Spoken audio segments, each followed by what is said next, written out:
সম্মানিত ভাইরা, আমি আপনাদের খেদমতে আল কোরআন আল কারীম থেকে ছোট্ট একটা আয়াত তেলাওয়াত করেছি। এই আয়াতের আলোকে কিছু কথা আপনাদের সামনে উপস্থাপন করার চেষ্টা করব ইনশাআল্লাহ।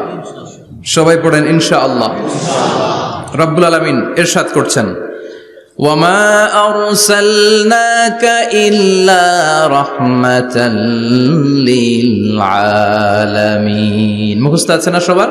পড়েন, ওয়ামা আরসালনাকা ইল্লা রাহমাতাল লিল আলামিন। সূরাতুল আম্বিয়ার ছোট্ট একটা আয়াত, যে সূরাটা আল্লাহ তাআলা নবীদের জন্য ডেডিকেট করেছেন। এখানে আল্লাহ বলছেন, ওমা আরসালনাকা ইল্লা রাহমাতাল লিল আলামিন। I have sent you as a mercy, as a rahmah, as a barakah, as a blessings for the whole world, for the entire world.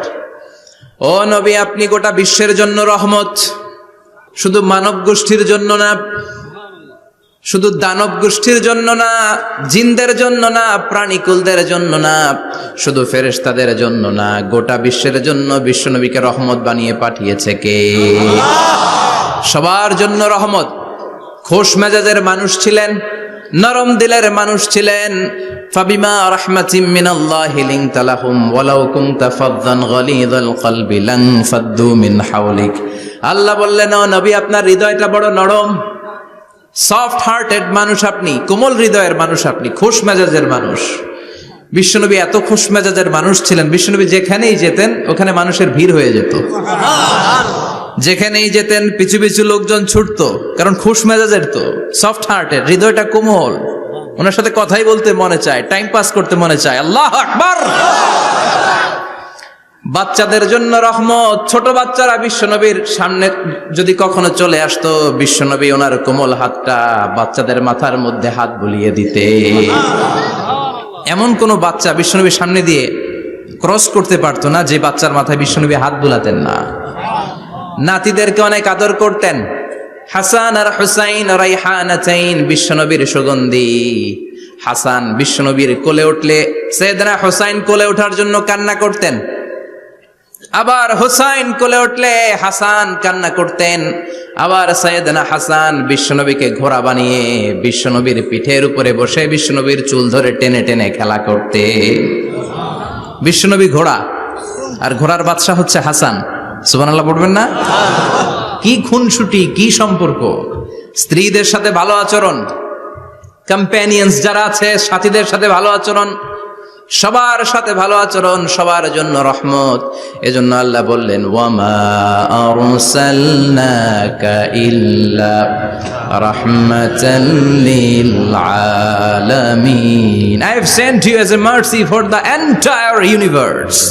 ও নবী, আপনি সবার জন্য রহমত, আপনি সবার জন্য কল্যাণ। আপনার মধ্যে রহমতের বাড়িধারা এত বেশি, আপনি হ্যাঁ বললে শরীয়তের হুকুম হালাল হয়ে যায়, আপনি না বললে শরীয়তের হুকুম হারাম হয়ে যায়। আবার আপনি আঙ্গুল তুললে চাঁদ দুই ভাগ হয়ে যায়, জমিন থেকে পা তুললে আপনি আকাশে মেরাজে চলে যান। কি স্ট্যাটাস! কুড ইউ ইমাজিন কি স্ট্যাটাস আল্লাহ ওনাকে দিয়েছে। উনি হ্যাঁ বললে এটা হালাল, কারণ কোনটা হালাল কোনটা হারাম এটা ওনার কাছ থেকে বাদ দিলে হজ বোঝা যায় না। কেননা এই নবী কেমন করে হজ করতে হয় আমাদেরকে শিখিয়েছেন। বিশ্ব নবী ওনার পুরো জীবনে 4টা উমরা করেছেন, একটা মাত্র হজ করেছেন। আর বলেছেন, খুযু আন্নী মানাসিকাকুম, কেমন করে হজ করতে হয় আমার কাছ থেকে তোমরা শিখে নাও। হজের সিস্টেম কি আমার থেকে শিখে নাও। মাত্র একবার হজ করেছেন, তাতেই হজের সব আহকামগুলো আমাদের কাছে ক্রিস্টাল ক্লিয়ার, স্বচ্ছ কাচের মতো, স্ফটিক কাচের মতো, স্বচ্ছ পানির মতো, এত সুন্দর তিনি বর্ণনা দিয়েছেন। এই বর্ণনার উপর ভিত্তি করে লক্ষ লক্ষ মানুষ গোটা বিশ্ব থেকে কাবার প্রান্তরে জমা হয়, ঠিক কিনা? মাসাবাতান লিন্নাসি ওয়া আমনা, গোটা বিশ্বের মানুষের মিলন কেন্দ্র। আপনি যখন মসজিদুল হারামে যাবেন, মসজিদে নববীতে যাবেন, দেখবেন আজান হয়ে গেলে লক্ষ লক্ষ মানুষ কাবার দিকে ছুটে, ঠিক কিনা? আজান হওয়ার সাথে সাথে শারে আল হিজরা দিয়ে, জারওয়াল দিয়ে, গাজ্জা দিয়ে, আজিয়াদ রোড দিয়ে পঙ্গপালের মতো মানুষগুলো কাবা কেন্দ্রিক হতে শুরু করে। কারণ কাবা হচ্ছে অ্যাসেম্বলি পয়েন্ট, গ্যাদারিং পয়েন্ট। এটা মিলন কেন্দ্র। এই কাবাকে কেন্দ্র করে প্রতিদিন লক্ষ লক্ষ মানুষের মিলন মেলা বসে, চিল্লায় বলেন ঠিক কিনা? কেমন করে হজ পালন করবেন বিশ্বনবী শেখালেন, কারণ বিশ্বনবীরে বাদ দিলে হজ বোঝা যায় না। তার মানে বুঝলাম উনি হ্যাঁ বললে হালাল, না বললে হারাম। উনারে বাদ তো কোরআন বাদ, উনি বাদ তো হাদিস বাদ, কথা বলেন। উনি বাদ তো নামাজ বাদ, উনি বাদ তো রোজা বাদ, উনি বাদ তো হজ বাদ। এজন্য উনারে বাদ দিলে কোরআন বোঝা যায় না, নামাজ বোঝা যায় না, উনারে বাদ দিলে হজ বোঝা যায় না। তাই উনার সাথে যারা বেয়াদবি করবে ওদেরকেও এমনি এমনি ছেড়ে দেয়া যায় না। বিশ্বনবীর সাথে যদি বেয়াদবি করে এটা অনেক বড় ধরনের বেয়াদবি, এটা রাষ্ট্রীয় আইন করে ওকে শাস্তি দিতে হবে, ঠিক কিনা? বিশ্বনবীর বিরুদ্ধে যদি ব্লগে কিছু লিখে, কেউ ব্লগ লিখে, বিশ্বনবীর পারিবারিক জীবন নিয়ে যদি কেউ কটু কথা বলে, বাজে মন্তব্য করে, বিশ্বনবীর ব্যাপারে যদি শাহবাগের চত্বর থেকে, প্রজন্ম চত্বর থেকে কোনো কথা বলে, ওই বেয়াদব গুলারে ফাঁসির রশিতে ঝুলানোর দরকার আছে না নাই? Very sensitive issue. বিশ্বনবীর সম্মান গোটা উম্মার সম্মান, কারণ বিশ্বনবী বাদ তো পুরো ইসলাম বাদ। এজন্য আমার নবীর বিরুদ্ধে কথা বললে ওর সাথে আমাদের কোনো কথা নাই, চিল্লায় বলেন ঠিক কিনা? এই সেন্সিটিভ ইস্যুতে আমরা সবাই এক। এখানে জামাত ইসলাম নাই, হেফাজত ইসলাম নাই, তাবলীগ নাই, আলিয়া নাই, কওমি নাই। বিশ্বনবীর সাথে বেয়াদবি করলে ওগুলোকে রাষ্ট্রীয়ভাবে ফাঁসি দেওয়ার দরকার, শাস্তি দেওয়ার দরকার আছে না নাই? সবাই একমত? এই বেয়াদবগুলোর সাথে আমাদের কোনো সম্পর্ক নাই, চিল্লায় বলেন ঠিক কিনা? এই বেয়াদবগুলো যদি নবীর ব্যাপারে আর কিছু বলে সবাই মাঠে নামতে রাজি আছেন তো? এদের বিরুদ্ধে মুষ্টিবদ্ধ হাত নিয়ে ময়দানে থাকতে রাজি আছো তো মুসলমান? কারা কারা রাজি হাত তুলে আল্লাহর দেখা।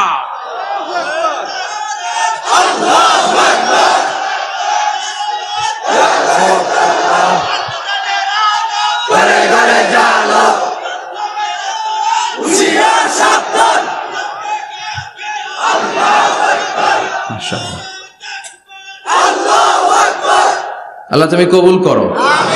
বিশ্বনবীর ভালোবাসা যেন আমরা অন্তরে রাখতে পারি, তুমি তৌফিক দাও। বিশ্বনবীর অনুসরণ এবং ভালোবাসা ছাড়া আল্লাহকে পাওয়া যাবে? আল্লাহকে যে পাইতে চায় হাজরাতের অনুসরণে, আরশ কুরসি লৌহ কালাম না চাইতে পেয়েছে সে। হাজরাতের অনুসরণে আরশ কুরসি লৌহ কালাম না চাইতে পেয়েছে সে। সুবহানাল্লাহ পড়েন। এজন্য আল্লাহ বললেন, নবী আপনাকে আমি গোটা বিশ্বের মানুষের জন্য রহমত করে পাঠালাম, আবার আপনার চরিত্রটা গোটা বিশ্বের মানুষের জন্য আমি মডেল করে দিলাম। আল্লাহু আকবার। ওয়া ইন্নাকা লাআলা খুলুকিন আযীম। ও নবী, চমৎকার একটা চরিত্রের উপরে আমি আপনাকে প্রতিষ্ঠিত রেখেছি। And verily you are on a very good standard of character. ও নবী, আপনার চরিত্রটা বড় সুন্দর। আপনার চরিত্রের মতো গোটা বিশ্বের কারো চরিত্র হতে পারে পা থেকে মাথা পর্যন্ত বিশ্বনবীর চরিত্রে একটা কালো দাগ বসানোর মতো ক্ষমতা কারো আছে নাকি? কারণ বিশ্বনবীর চরিত্র হলো কোরআনের চরিত্র। মা আয়েশাকে বলা হলো, মা আমাদের পেয়ারা নবীর চরিত্র কেমন ছিল আমাদেরকে বলে শোনান। মা আয়েশা বললেন, ও সাহাবীরা, বিশ্বনবীর চরিত্র ছিল কোরআনের চরিত্র। কানা খুলুকুহু আল কোরআন। বিশ্বনবীর চরিত্র ছিল কোরআনের চরিত্র। পুরো কোরআনে 30 পারাতে থিওরিটিক্যালি যা বলে শোনানো হয়েছে, বিশ্বনবীর জীবনীতে চরিত্রে প্র্যাকটিক্যালি ওই সব কিছু করে দেখানো হয়েছে। পুরো কোরআনে 30 পারাতে থিওরিটিক্যালি যা বলা, বিশ্বনবীর চরিত্রে প্র্যাকটিক্যালি সেটা করে দেখানো।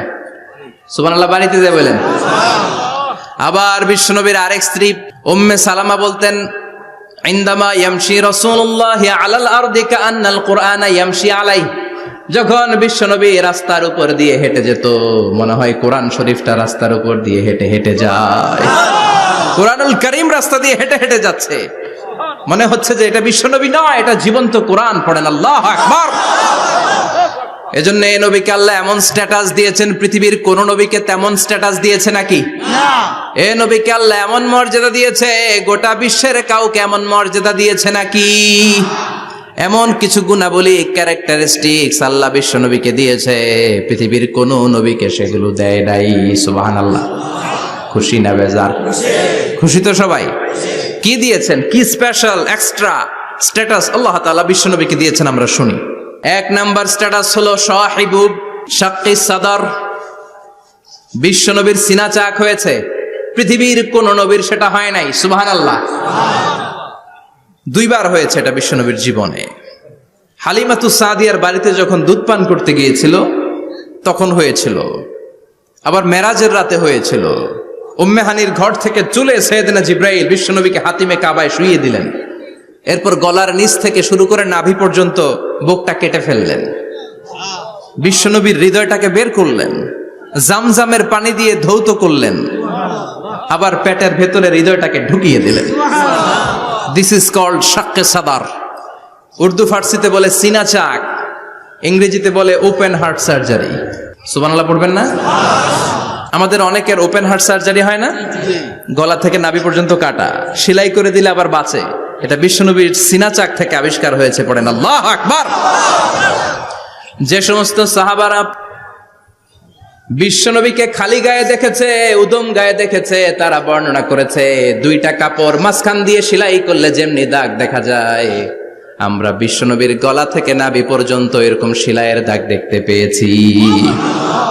শাক্কুস সাদর, special status of the last Messenger Muhammad সাল্লাল্লাহু। আর কোন নবীকে আল্লাহ এটা দেয় নাই। খুশি না বেজার? আবার উনি হলেন সাহিবুল মেরাজ। উনার মেরাজ হয়েছে, আর কোন নবীর হয়েছে নাকি? কথা বলেন। বিশ্বনবীর হৃদয়টা বড় ভাঙা, কলিজার টুকরা স্ত্রী খাদিজা নাই, যাকে সবচেয়ে ভালোবাসতেন, সবচেয়ে প্যার করতেন, যাকে মাহাব্বাত করতেন।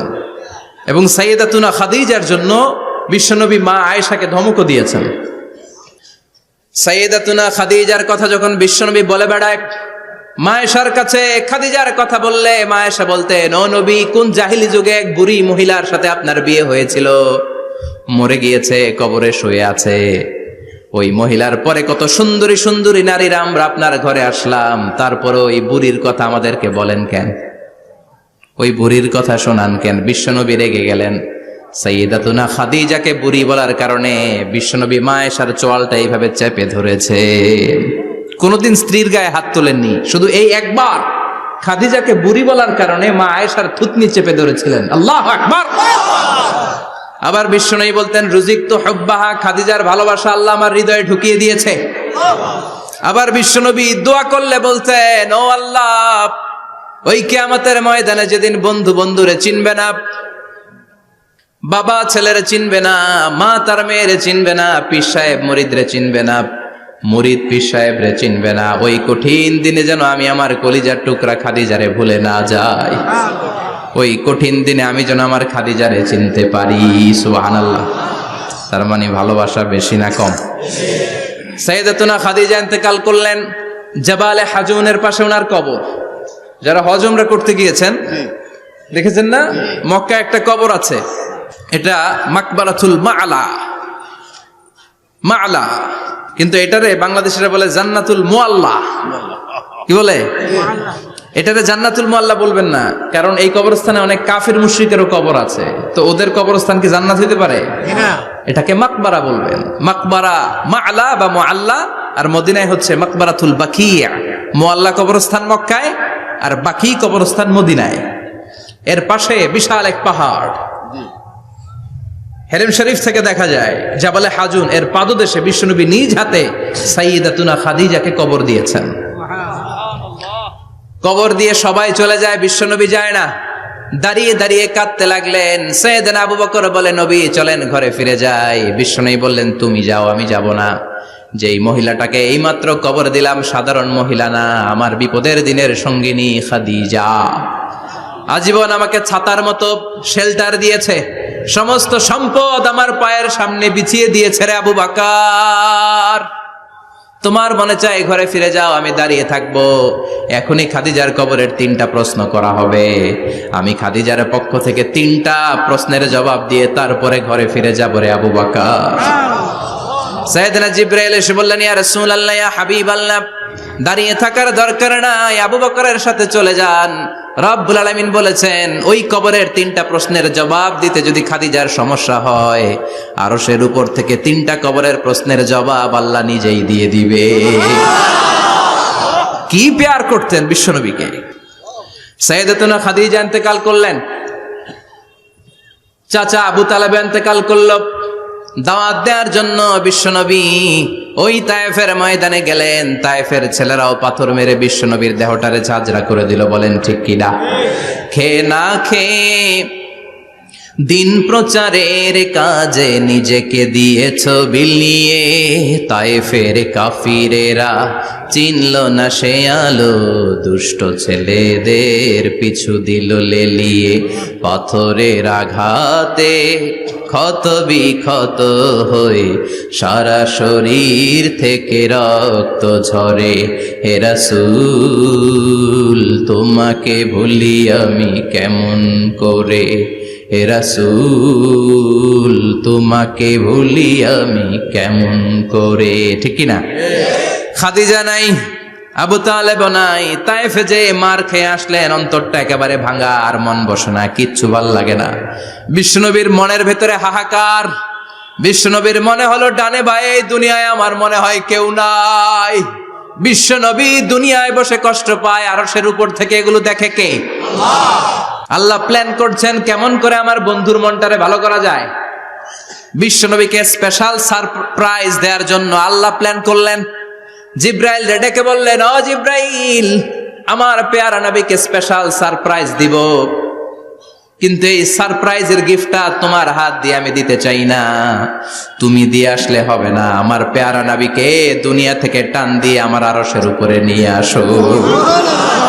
সাহিবুল মেরাজ, যেই নবীর মেরাজ হয়েছে আর কোন নবীর হয় নাই। এই মেরাজ করতে যে কত কাণ্ড, কত প্ল্যান প্রোগ্রাম আল্লাহর। টাইমের স্পিডকে আল্লাহ থামিয়ে দিলেন। মক্কা থেকে উঠিয়ে বিশ্বনবীকে এক মরুভূমিতে রাখা হলো রাতে। বললেন দোয়া করেন। দোয়া করে বিশ্বনবী বললেন, ভাই জিবরাইল, এটা কোন জায়গা, কোথায় দোয়া করব? সাইয়েদনা জিবরাইল বলেন, নবী কিছুদিন পরে এই জায়গায় আপনি হিজরত করে আসবেন, এই জায়গার নাম ইয়াসরিব, মদিনা। দোয়া করলেন। আবার সেখান থেকে তুলে এক পাহাড়ে রাখা হলো, নবী দোয়া করেন। দোয়া করে নবী বললেন, এটা কোন পাহাড়? অন্ধকার, আমি তো কিছু চিনি না। সাইয়েদনা জিবরাইল বললেন, নবী এটা সাধারণ পাহাড় নয়, এই পাহাড়ের কথা আল্লাহ কোরআনে বলেছেন, এই পাহাড়ের কসম আল্লাহ কোরআনে খেয়েছেন। এই পাহাড়টা হলো আপনার ভাই মুসার পাহাড়, তুর পাহাড়। তুর পাহাড়ে তিনি দোয়া করলেন। কত কিছু করে বিশ্বনবীকে আল্লাহর আরশে নিয়ে যাওয়া হলো। সাহিবুল মেরাজ। বিশ্বনবী ছাড়া আর কোন নবীর কি এরকম মেরাজ হয়েছে? সবাই বলেন হয়েছে।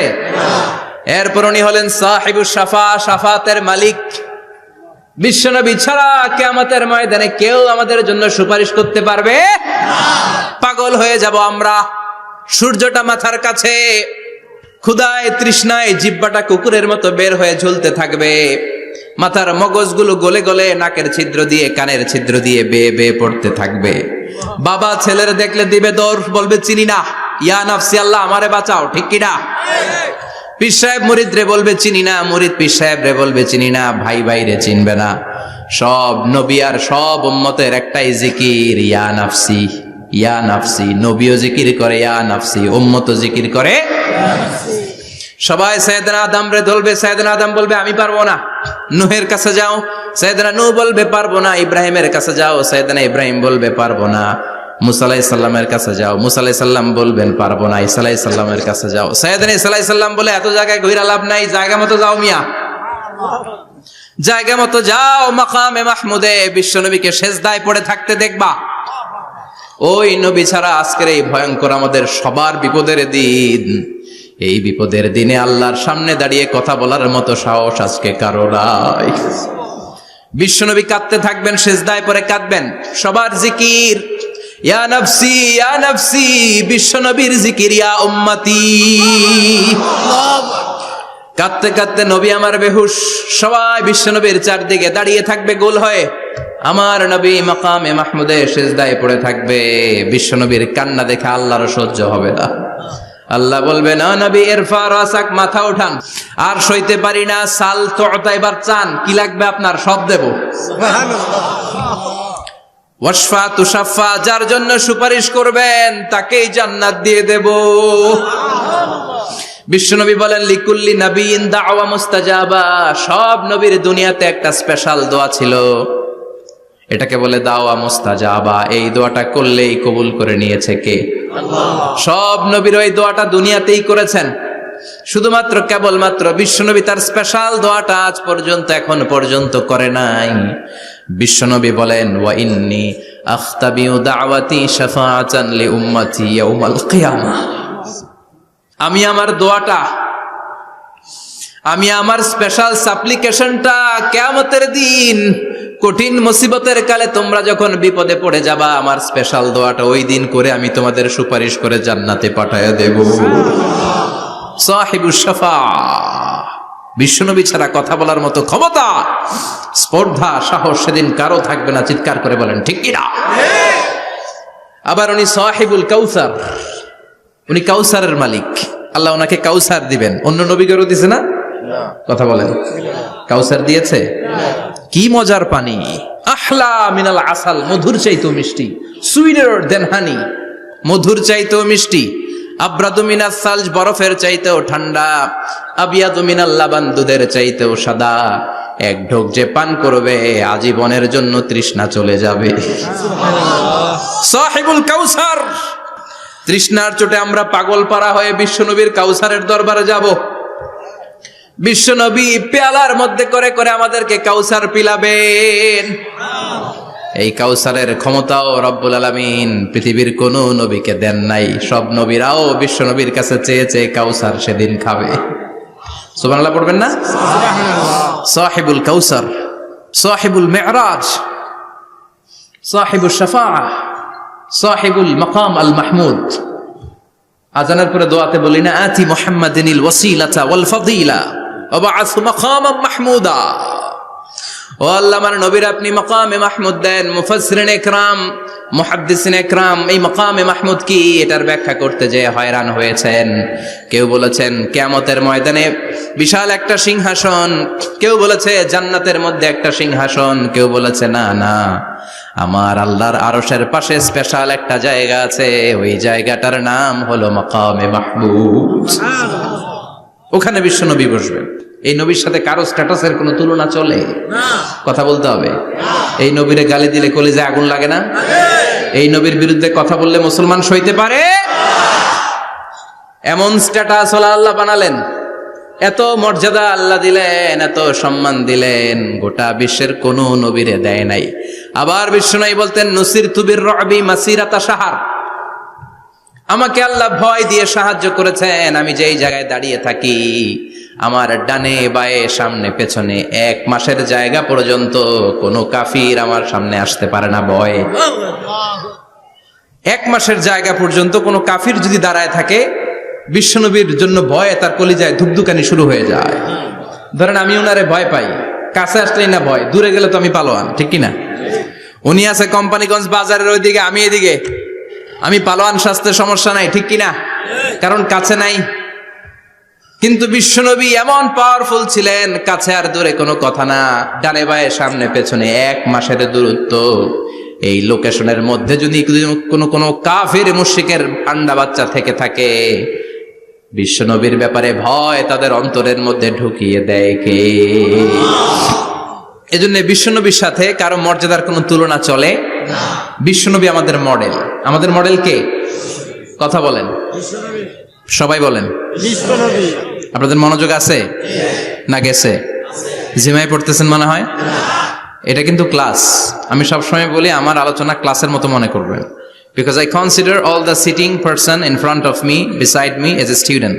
আমি যখন কথা বলি সবাইকে আমি স্টুডেন্ট ভাবি, আমাকে শিক্ষক ভাবি।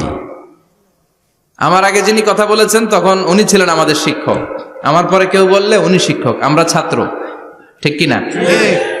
কোরআনের ছাত্র হয়ে বাঁচলেও লাভ, মরলেও লাভ, ঠিক কিনা? হাতি মরলেও লাখ টাকা, ঠিক কিনা?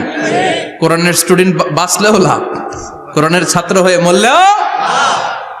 এজন্য শেষ পর্যন্ত মনোযোগের সাথে কথাগুলো শুনতে হবে জীবন পরিবর্তন করার জন্য। রাজি আছেন তো? ঘুমে ধরে নাই তো? কষ্ট হলে আমাকে জানাবেন, কষ্ট হচ্ছে না তো? তাকবীর পড়েন, লিল্লাহে তাকবীর, লিল্লাহে তাকবীর। বিশ্বনবী আমাদের মডেল, ঠিক কিনা? সবাই একমত? দ্বিমত নাই কেউ? অন্য কেউ আমাদের মডেল নাই? শাহরুখ খান, আমির খান, সালমান খান, হিরো আলম? ব্যাপার কি? হিরো আলমের কথা শুনে এত হাসি কেন? মডেল না সে? কেউ আমাদের মডেল না। আমাদের মডেল হচ্ছে বিশ্বনবী, ঠিক কিনা? এজন্য আসুন বিশ্বনবীর জীবনী থেকে কিছু মেসেজ আমরা নেই, কিছু শিক্ষা আমরা নেই, যাতে করে জীবনটাকে এনলাইটেন করা যায়, আলোকিত করা যায়। আমরা এই মাহফিলগুলোতে এসেছি আলোকিত হতে, নাকি? আলোকিত মানুষ হয়ে ফিরে যাব। এসে কিছু স্লোগান দিব, হুজুরের চেহারা দেখবো, হুজুরের সাথে মুসাফা করার জন্য, নো নো ওয়ে। এগুলোর জন্য মাহফিল নয়। Consider this program as a class, as a seminar. স্পিকাররা আসবে, কোরআন সুন্নাহর আলোকে কথা বলবে, এগুলো আমরা শুনবো, নোট ডাউন করব, মানার চেষ্টা করব, ঠিক কিনা? মানতে রাজি আছেন তো? সবাই রাজি? সবাই? আল্লাহ তুমি কবুল কর, আমিন। আজকে বিশ্বনবীর জীবনী থেকে 3টা কথা শুনবো। এই 3টা কথা শুনে মানার চেষ্টা করব, তারপর আমরা একসাথে বিদায় নিব। পড়েন ইনশাআল্লাহ। প্রথমে জানবো আমার নবী দেখতে কেমন ছিলেন। জানতে মনে চায় না? চাঁদের চেয়ে সুন্দর ছিলেন, ঠিক কিনা? চাঁদের চেয়ে সুন্দর তুমি নবী আমার কামলিওয়ালা, চাঁদের চেয়ে সুন্দর তুমি নবী আমার কামলিওয়ালা, দু জাহানের বাদশা তুমি প্যারা নবী সাল্লে আলা, দু জাহানের বাদশা তুমি প্যারা নবী সাল্লে আলা, চাঁদের চেয়ে সুন্দর তুমি নবী আমার কামলিওয়ালা, ঠিক কিনা? আমরা হাদিসের আলোকে দেখার চেষ্টা করব আসলে তিনি কতটা সুন্দর ছিলেন। তাহলে প্রথমে শুনবো উনি দেখতে কেমন ছিলেন, তারপর শুনবো ওনার আচরণ কেমন ছিল। দেখতে কেমন ছিলেন মানে বাহিরটা কেমন, আর আচরণ মানে ভিতরটা কেমন, ঠিক কিনা? 3 নম্বরে আমরা শুনবো ওনার মেধা, বুদ্ধি, ইন্টেলেকচুয়াল ক্যাপাসিটি কেমন ছিল। কষ্ট হয়ে যাচ্ছে না তো? আলোচনা কঠিন মনে হচ্ছে? তাহলে প্রথমে শুনবো ফিজিক্যাল ক্যারেক্টারিস্টিক্স, তারপরে শুনবো বিহেভিয়ারিয়াল ক্যারেক্টারিস্টিক্স, এন্ড ফাইনালি আমরা শুনবো ইন্টেলেকচুয়াল ক্যারেক্টারিস্টিক্স। প্রথমে শুনবো দেখতে কেমন, তারপরে শুনবো আচরণ কেমন, এরপরে শুনবো বুদ্ধি কেমন। পড়েন ইনশাআল্লাহ। শুনতে রাজি আছেন তো? প্রথম পয়েন্টে আমরা শুনবো আমার নবী দেখতে কেমন ছিলেন। বিশ্বনবী ঈসা ইসলাম দেখতে অনেক সুঠাম একজন মানুষ ছিলেন, শক্তিশালী একজন পুরুষ ছিলেন, অসাধারণ একজন পার্সোনালিটি ছিলেন, ঠিক কিনা? উনি এত শক্তিশালী ছিলেন, বিশ্বনবী বলতেন আমার ডান হাতের ভেতরে আল্লাহ জান্নাতের 40 জনের শক্তি ঢুকিয়ে দিয়েছে। উনি মক্কার সবচেয়ে বড় কুস্তিগির রুকানাকে ধরে মাটিতে 3 বার আছাড় মেরেছেন। শক্তি বেশি না কম? সুবহানাল্লাহ পড়বেন না? বিশ্বনবীর এই বুকটা ছিল উঁচু, পেটটা ছিল চাপা, 6 প্যাক। কয় প্যাক? আপনাকে কয় প্যাক? আমার কয় প্যাক? আহা, বিশ্বনবীর 6 প্যাক। তবে শেষকালে একটু গায়ে গোশত বেড়ে গিয়েছিল, কিন্তু ইয়াং অবস্থায় 6 প্যাক। এই মুরাদনগরে জিমনেশিয়াম নাই? আছে। ইয়াং ছেলেরা দেখবেন তারা ডায়েট করে, they are on diet in order to keep fit. Keep fit, always fit থাকবা মিয়া। যৌবনকে ধরে রাখতে হবে, ঠিক কিনা? কারণ যুবকরা যদি ভালো পথে চলে, ভালো থাকবে বাংলাদেশ। যুবক যদি পথ হারায়, হায় হায় করবে বাংলাদেশ, ঠিক কিনা? যুবকদের মধ্যে আছে প্রাণ ঢালা শক্তি আর উচ্ছ্বাস। তাদের গায়ের রক্ত গরম, তারা চাইলে অনেক কিছু করতে পারে। এই যে কিছুদিন আগে কোটা বিরোধী আন্দোলন হলো, নিরাপদ সড়ক চাই আন্দোলন হয়েছে না?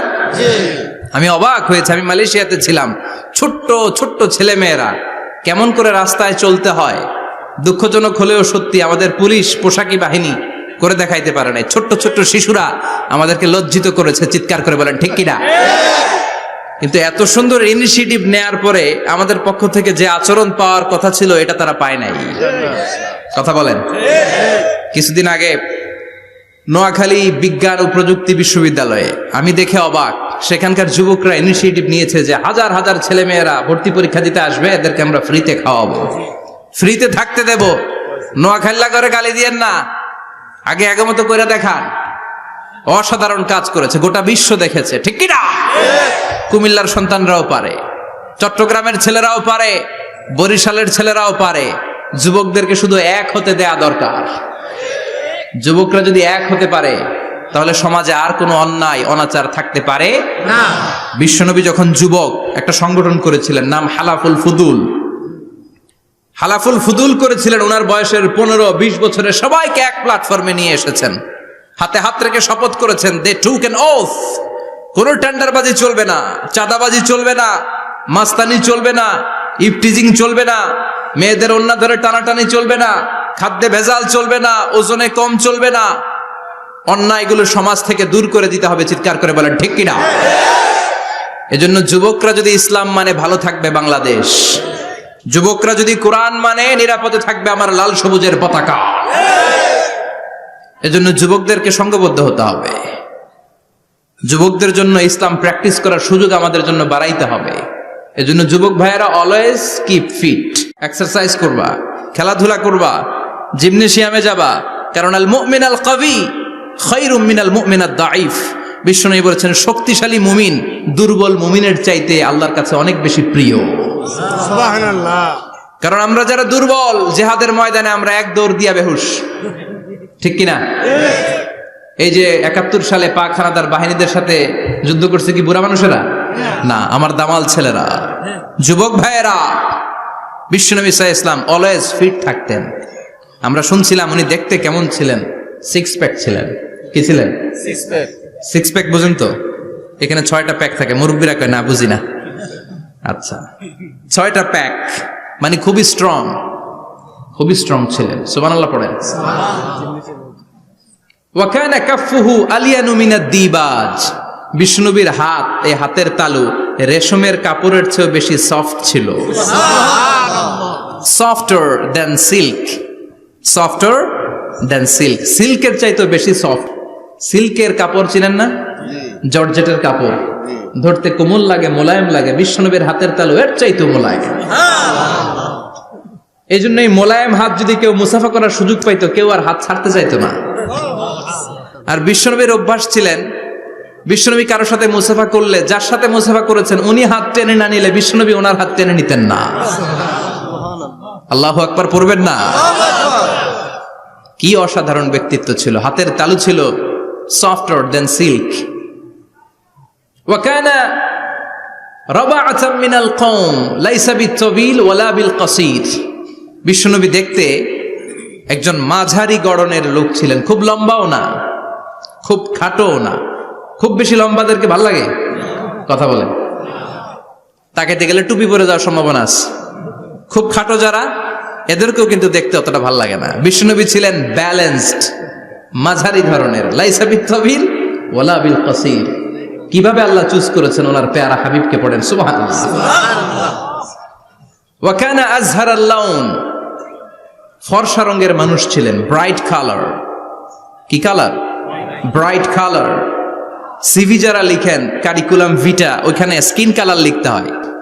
আপনি কি ফর্সা না কালো? কালো হলে ব্ল্যাক কালার, ফর্সা হলে ব্রাইট কালার। বিশ্বনবী ছিল ব্রাইট কালার, ফর্সা রঙের মানুষ। কতটা সুন্দর ছিলেন! অনেকে বলে সাইয়েদনা ইউসুফ আলাইহিস সালাম বেশি সুন্দর। না না, বিশ্বনবী সাইয়েদনা ইউসুফ আলাইহিস সালামের চেয়ে অনেক গুণ বেশি সুন্দর ছিলেন।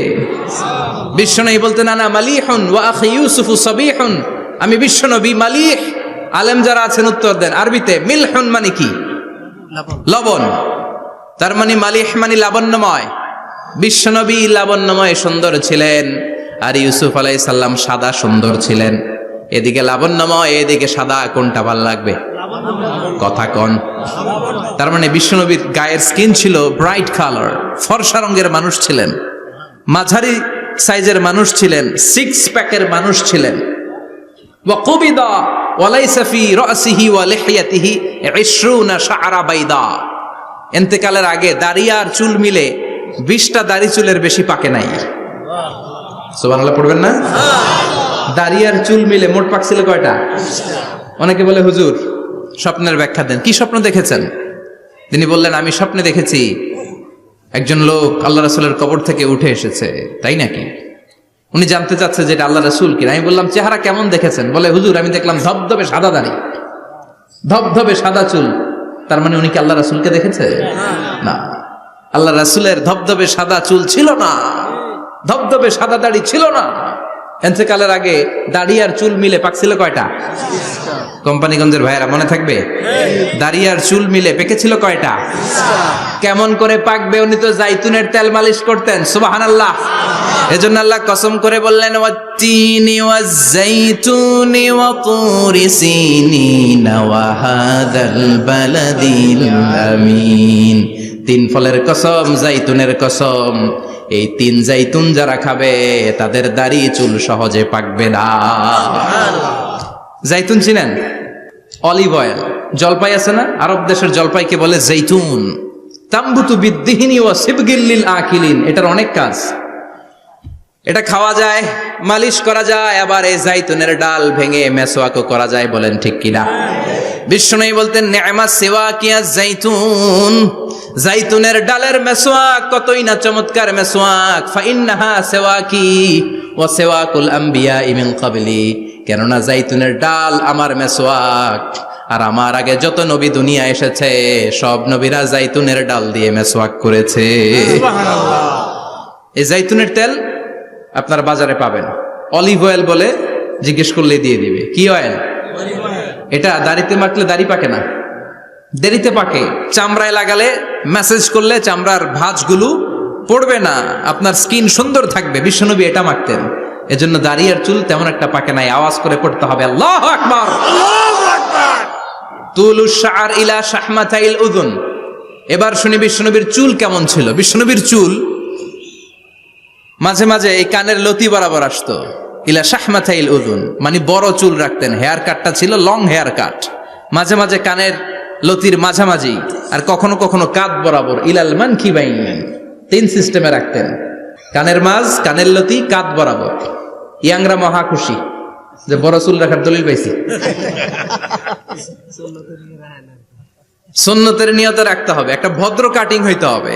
আর ইউনিভার্সিটি আর স্কুলের স্টুডেন্ট হলে ইউনিভার্সিটির ড্রেস কোড, হেয়ার কাট মেনে চলতে হবে, ঠিক কিনা? আর সুন্নাতের নিয়তে যদি রাখতে চাও, একটা ভদ্রতা থাকতে হবে, একটা সৌন্দর্য থাকতে হবে। ইদানিং অনেক ছেলেরা খুব অদ্ভুত কাটিং দেয়। এই হেয়ার কাটগুলো নিষিদ্ধ। একটা হেয়ার কাট আছে কাজাহ, নাহা রাসূলুল্লাহি আনিল কাজাহ। বিশ্বনবী কাজাহ কাটিং দিতে নিষেধ করেছেন। কাজাহ মানে চুলের কিছু অংশ ট্রিম করে চামড়ার সাথে লাগানো, কিছু অংশ বড় বড়, এরকম আছে না নাই? এটারে আমি বলি ঘোড়া কাটিং। কি কাটিং? ঘোড়া কাটিং। ঘোড়ার মাথায় এরকম লম্বা চুল আছে না নাই? কেউ যদি এখানে থেকে থাকো, মাইন্ড করো না, নেক্সট ডে আর এই হেয়ার কাট নিবা না, ঠিক কিনা? রাজি আছি তো? আমার যুবকরা পছন্দ করে বেশি, আমিও পছন্দ করি ওদেরকে খুব বেশি। ওরা আমার কথা বুঝে বেশি, আমিও ওদের হৃদয়ের কথা বুঝি বেশি। এজন্য এগুলো ভালোবেসে বলি।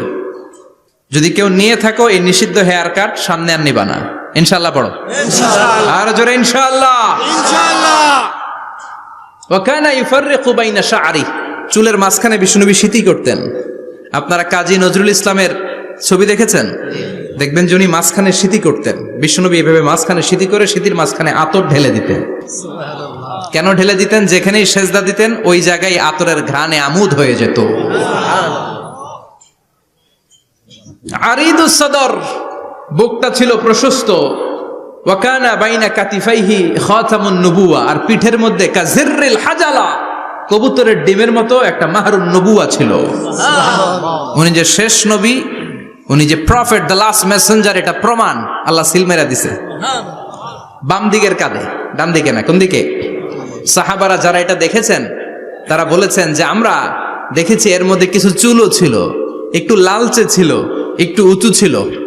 একদিন বিশ্বনবী বললেন, বান্দার কোনো হক আল্লাহ কোনোদিন ছেড়ে দেয় না। আল্লাহর হক আল্লাহ মাফ করে, বান্দার হকের মাফ নাই। যদিও আমি নবী, আমার উপর যদি কোনো হক থাকে বলো, আমি দিয়ে দেব। কোন সাহাবী দাঁড়ায় না। এক সাহাবী দাঁড়িয়ে বললেন, নবী যুদ্ধের ময়দানে চাবুক চালানোর সময়, লাঠি চালানোর সময় এক কাফেরকে মারতে যে আপনার লাঠির বাড়ি আমার পিঠের মধ্যে পড়েছে। আপনি যেহেতু এই কেসাসটা আদায় করতে চান, আপনার পিঠে আমি লাঠির বাড়ি মেরে এটারে শোধবোধ করে দিতে চাই। সাইয়েদনা ওমরে ফারুক হাতের জামা এরকম পড়তে শুরু করছে, আয় এদিকে আয়, তোরে শোধবোধ করাই। বিশ্বনবী বললেন, ওমর রাখো, এটা বান্দার হক, মিটাতে দাও। বিশ্বনবী বললেন, আসো তুমি এসে আমার পিঠে লাঠি দিয়ে চাবুক দিয়ে বাড়ি মারো। সাহাবী বলে, ও নবী, তখন দুর্ভিক্ষের সময়ের যুদ্ধ ছিল, আমাদের গায়ে জামা ছিল না। যখন আপনি আমার চাবুকটা পিঠের মধ্যে মেরেছেন, আমার পিঠে তখন জামা ছিল না। আপনি যদি যথা নিয়মে কেসাসটা আদায় করতে চান, আপনার জামাটা খুলেন, খালি পিঠের মধ্যে বাড়িটা মারিস। এবার আর ওমরে ফারুককে ধরে কে? এদিকে আয়, তোরে দেখাইতেছি। বিশ্বনবী বললেন, ওমর থামো, মারতে দাও। বিশ্বনবী উনার জুব্বাটা উপরের দিকে উঠালেন, পিঠের মধ্যে বাড়ি দেওয়ার জন্য ওই সাহাবীকে ডাকলেন। ওই সাহাবী বিশ্বনবীকে পিছন দিক থেকে জড়িয়ে ধরে ওই মোহরে নবুয়তের মধ্যে চুমু দিয়ে ফেলেছে। সাহাবী বললেন, নবী গো, এই নাটক করার জন্য আপনি আমারে মাফ করে দিয়েন। আপনি বিশ্বনবী, উদম গায়ে আপনারে দেখা যায় না, খালি গায়ে আপনারে দেখা যায় না। শুনেছি আপনার পিঠের মধ্যে মোহরে নবুয়ত আছে। অনেক দিনের সাধনা, জল্পনা কল্পনা, আপনার মোহরে নবুয়তে আমার ঠোঁটটা আমি লাগাবো। আপনার মোহরে নবুয়তের মধ্যে আমার ঠোঁটটা লাগিয়ে আমার ঠোঁটটারে আমি জাহান্নাম থেকে পরিত্রাণ করাবো। এজন্য প্ল্যান প্রোগ্রাম করে এতক্ষণ আপনার জামাটা খুলতে বলেছি। আপনার উপরে আমার কোনো হক নাই। আমার আব্বা মা, আমার সম্পদ, আমার জীবন আপনার জন্য কোরবান গো নবী। বিশ্বনবীর পিঠে বাম দিকে খাতামুন নবুয়া ছিল, মাহরে নবুয়া। কোন বর্ণনা এসেছে উনি এই মাহরে নবুয়া দিয়ে পিছন দিকে দেখতেন। বিশ্বনবী যখন নামাজ পড়তেন উনি বলতেন, ইস্তাকিমু ওয়া'তাদিলু ইয়ারহামুকুমুল্লাহ, কাতার সোজা করো, ফাঁকা জায়গা বন্ধ করে দাও, কারণ আমি সামনে যেমনি দেখি পেছনেও তেমনি দেখি। অনেকে বলেন বিশ্বনবী পেছনে দেখতেন এই মাহরে নবুয়তের জায়গাটা দিয়ে। এটা ছিল বিশ্বনবীর behind CC camera, behind close circuit camera. আল্লাহু আকবার। বিশ্বনবী ছাড়া কোন নবীর পিঠে এরকম মাহরে নবুয়া ছিল নাকি? কথা বলেন। এজন্য ওই নবীরে গালি দিলে সহ্য হয়? কথা বলেন, সহ্য হয়? আবিয়াদুল ইবতাইন, বগল ছিল শুভ্র সাদা। আমাদের বগল কি সাদা? দুর্গন্ধ, কুৎসিত, কালো, তাই না? বিশ্বনবীরটা কালো? কথা কন, শুভ্র সাদা। আমরা দোয়া করি এভাবে। বিশ্বনবী মাঝে মাঝে দোয়া করতে করতে বৃষ্টির জন্য যখন দোয়া চাইতেন, আরাফার ময়দানে যখন দোয়া চাইতেন, দোয়া করতে করতে হাতটারে উপরের দিকে করতেন। সবাই এরকম হাত তোলেন, সবাই হাত তোলেন। বিশ্বনবী মাঝে মাঝে আবেগের চোটে এইখান থেকে হাতটা এই জায়গায় নিয়ে যেতেন। সুবহানাল্লাহ। বিশ্বনবী যখন হাত আবেগের চোটে উপরের দিকে উঠাতেন, বিশ্বনবীর বগল দেখা যেত। সাহাবারা বলতেন, হাত্তা ইরা বায়াদু ইবতাইহি, এই সুযোগে আমরা দেখতাম ওনার বগলটা ধবধবে সাদা, কোনো দাগ ছিল না। মুস্তাওয়াল জাবিন, প্রশস্ত ললাট ছিল। আসাম্মুল আনফ, খাড়া নাক ছিল। বিশ্বনবীর নাক কিন্তু বোচা ছিল না। এরকম চ্যাপটা নাকরে আপনারা কোম্পানিগঞ্জে কি বলেন? চাকমা, কি নাক? হ্যাঁ, বুসা, নাক বুসা বা বোচা। বিশ্বনবীর নাক এই চাকমা স্টাইলে নাক ছিল না, খাড়া ছিল, খাড়া নাক ছিল। সুবহানাল্লাহ পড়ো। মুফাল্লিজুল আসনান, দাঁতগুলো ছিল পরিপাটি। বিশ্বনবীর দাঁতের দিকে তাকালে, বিশ্বনবীর হাসির দিকে তাকালে মনে হতো হাসিতে যেন মুক্তা ঝরে। বিশ্বনবী দেখতে কেমন ছিল আন্দাজ পাচ্ছেন না মোটামুটি? এই চমৎকার দেহটা নিয়ে যখন আয়নার সামনে দাঁড়াতেন, বিশ্বনবী জোস জোস পোজ দিতেন না। এখনকার ছেলেপেলেরা বলে আয়নার সামনে দাঁড়াইয়া দেই জোস জোস পোজ, আছে না নাই? বিশ্বনবী জোস জোস পোজ দিতেন না। বিশ্বনবী আয়নার সামনে দাঁড়িয়ে বলতেন, আল্লাহুম্মা হাসানতা খালকি ফাহসিন খুলুকি। ও আল্লাহ, আমার চেহারাটা যেমনি আপনি সুন্দর বানিয়েছেন, আমার হৃদয়টারেও সুন্দর করে দেয়। What a attitude, what an attitude! কি অ্যাটিটিউড ছিল ওনার! আমরা আয়নার সামনে সেজে পড়ে দাঁড়ালে চুলকে সাইজ করি, পাং করি, স্টাইল করে, ডিজাইন করি। বিশ্বনবী সুন্দর চেহারাটা নিয়ে যখন আয়নার সামনে দাঁড়াতেন বলতেন, আল্লাহ আমার চেহারাটা যেমনি সাদা হৃদয়টারও সাদা করে দেন। কিছু মানুষ আছে চেহারা সাদা হৃদয় কালো, আছে না নাই? কিছু মানুষ আছে চেহারাটা কুচকুচে কালো অন্তরটা সাদা, এমন মানুষও আছে না নাই? বিশ্বনবীর ভেতরও সাদা বাহিরও সাদা। সুবহানাল্লাহ, সুবহানাল্লাহ। আর এই সুন্দর সাদা দেহ নিয়ে আয়নায় দাঁড়িয়ে পড়তেন, আল্লাহ চেহারা যেমনি সুন্দর চরিত্রটাও সুন্দর করে দেয়।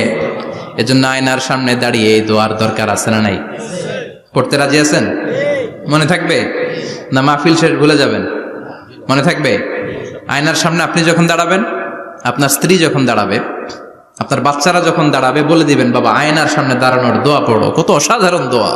পড়েন আওয়াজ করে আমার সাথে, আল্লাহুম্মা হাসানতা খালকি ফাআহসিন খুলুকি, আল্লাহুম্মা হাসানতা খালকি ফাআহসিন খুলুকি।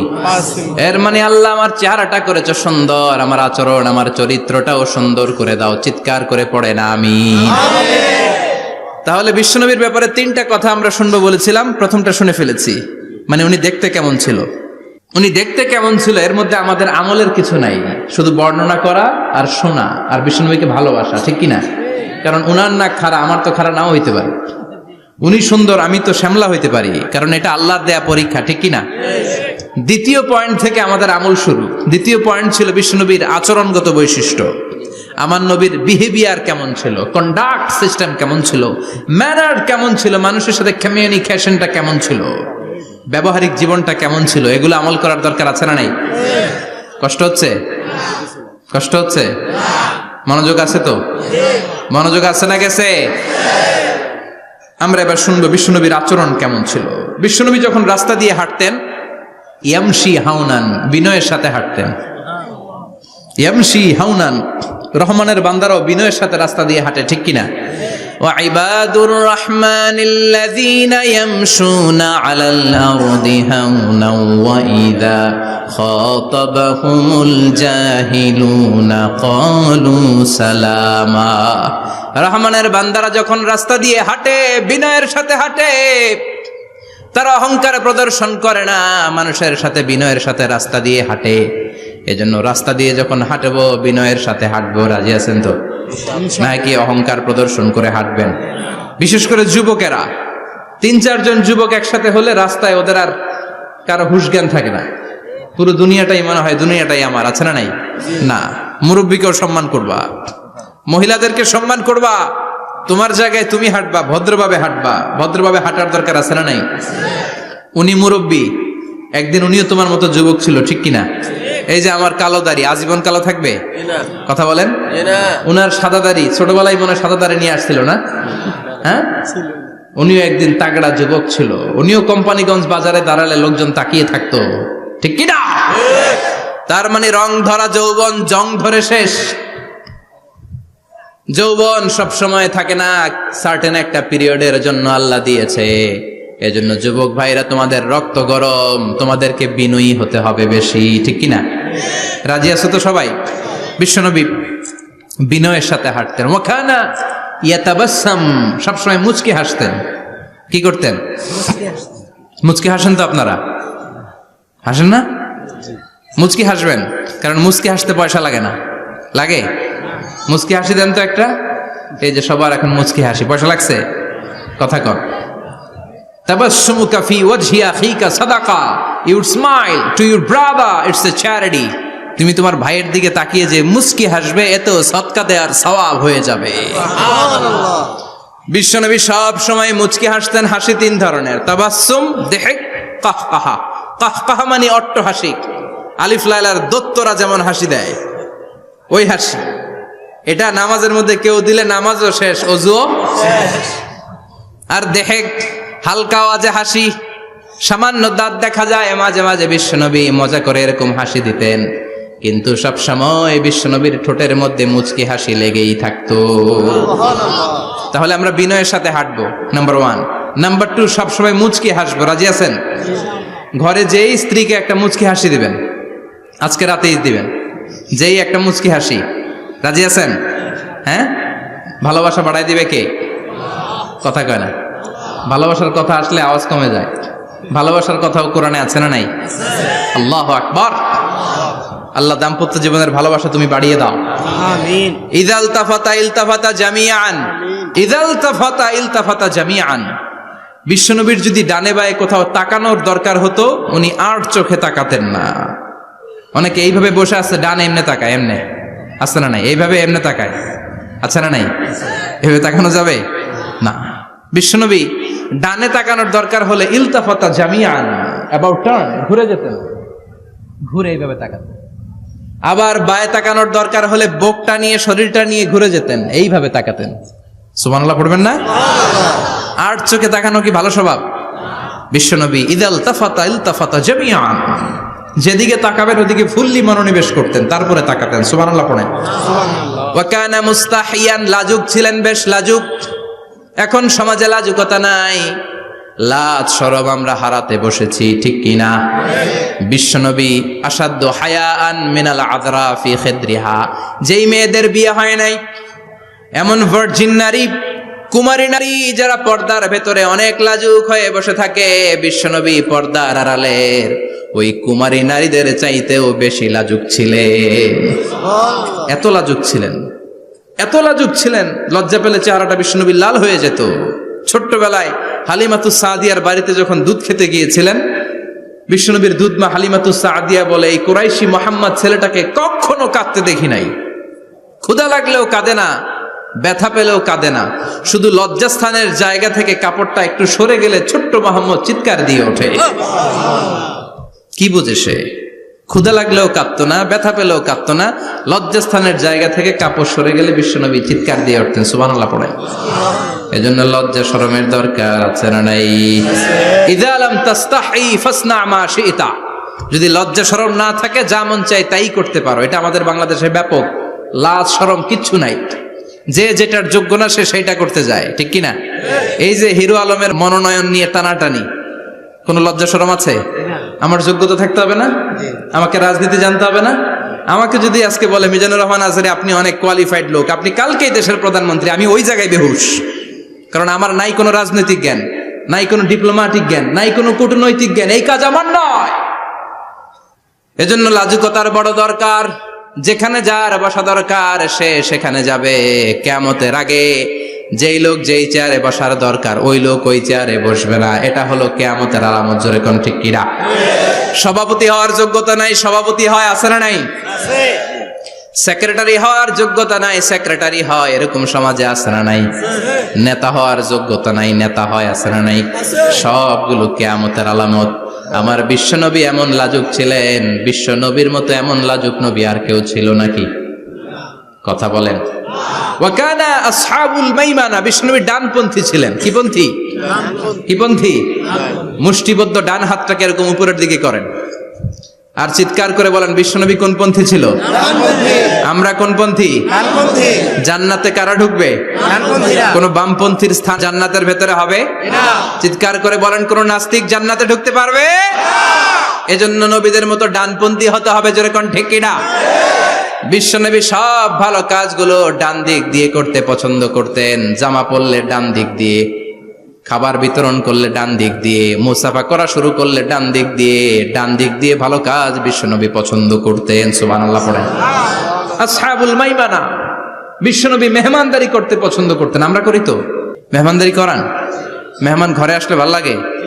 খারাপ লাগে কার কার দেখি? সবার ভালো লাগে, কিন্তু আমরা অনেকে খুশি হই না। মেহমান আসলে নাখোশ হই, নিজে খাইতে পাই না। মেহমান আইছে কে? খাওয়ামো করতে, খাওন নাই, যেন ও খাওন বানাইছে। খাওন পাঠায় কে? আল্লাহ। রিজিক দেয় কে? আল্লাহ। গোটা বিশ্বের সবাই মিলে আমরা একটা চাল বানাতে পারবো নাকি? ও মিয়া চাইনিজ চাউল না, চাইনিজ ডিম না, ওগুলা সবাই পারে, ঠিক কিনা? আল্লাহর বানানো ন্যাচারাল চাল, গাছের মধ্যে হওয়া যেই চাল, ধান আল্লাহ তৈরি করেছে, এরকম ধান, এরকম একটা পেয়ারা, এরকম ছোট্ট একটা কমলার টুকরা গোটা বিশ্বের সবাই মিলে বানাতে পারে নাকি? এজন্য রিজিকের মালিক কে? মেহমান আপনার রিজিকে ভাগ বসাতে আসে না, সে তো তার রিজিক নিয়ে আসে। সে আরো এসে আপনার রিজিকে বরকত ঢুকিয়ে দিয়ে যায়। চিল্লা এখন ঠিক কিনা? কারণ আমরা বরকতে বিশ্বাসী। বরকত বিশ্বাস করেন? 5 লাখ টাকা মাসে কামায়, ডাইন হাতে বা হাতে, আছে না নাই? হালাল হারাম ইচ্ছা মতো কামায়, মাস শেষে কিচ্ছু থাকে না, এরকম ডাকাইত আছে না নাই? হসপিটালের একটা বিল পরিশোধ করতে 3 লাখ চলে যায়, ঋণের বোঝায় জর্জরিত, রাতে ঘুম নাই, তার মানে বরকত নাই। আরেকজনের বেতন 20,000, কয় হাজার? বাড়ি ভাড়া 6,000, বাজার খরচ 6,000, ছেলে মেয়ের স্কুলের বেতন 6,000, বেড়ায় দান করে আরো 1,000, আরো থাকে। সুবহানাল্লাহ পড়েন। দিস ইজ কল্ড বারাকা। 20,000 বেতনের ভেতরে বারাকা ছিল। 5 লক্ষ ইনকাম, 1 টাকাও নাই, ঠিক কিনা? এজন্য কোটি টাকার মালিক দেখলে মনে করবেন না অনেক সুখ। এই দুনিয়ার জীবনটা ধোঁকা, মোহাচ্ছন্ন হয়ে আছি আমরা। এটা ধোঁকা, এটা মরিচিকা, এটা চাকচিক্যময় একটা জায়গা। মৃত্যুর পর মনে হবে একটা দুঃস্বপ্ন ঘটেছিল আমার, বিশাল এক জগৎ পড়ে আছে সামনে।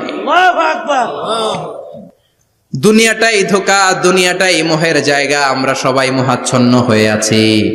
দুনিয়ার উদাহরণ হলো 3টা লাশ আর 4টা স্বর্ণের টুকরার সমান। 3 জন যুবক কাজের জন্য বেরিয়েছে, পথিমধ্যে 4টা স্বর্ণের টুকরা পেয়েছে। যুবক কয়টা? স্বর্ণ পাইছে কয়টা?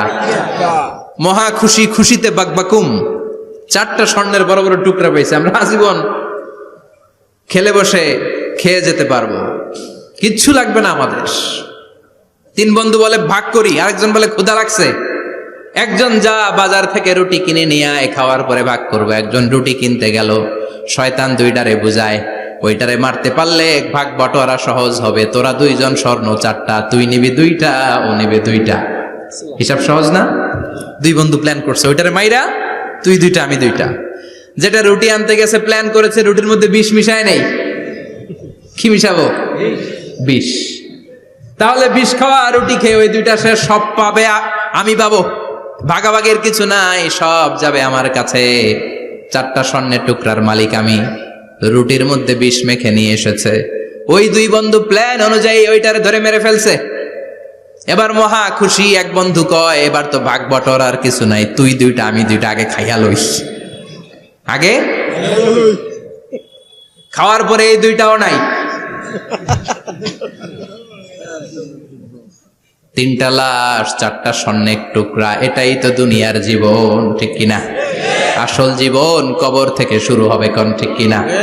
একদিন মাটির ভেতরে হবে ঘরে মন আমার, কেন বাঁধো দালান ঘরে মন আমার, কেন বাঁধো দালান ঘর, ঠিক কিনা?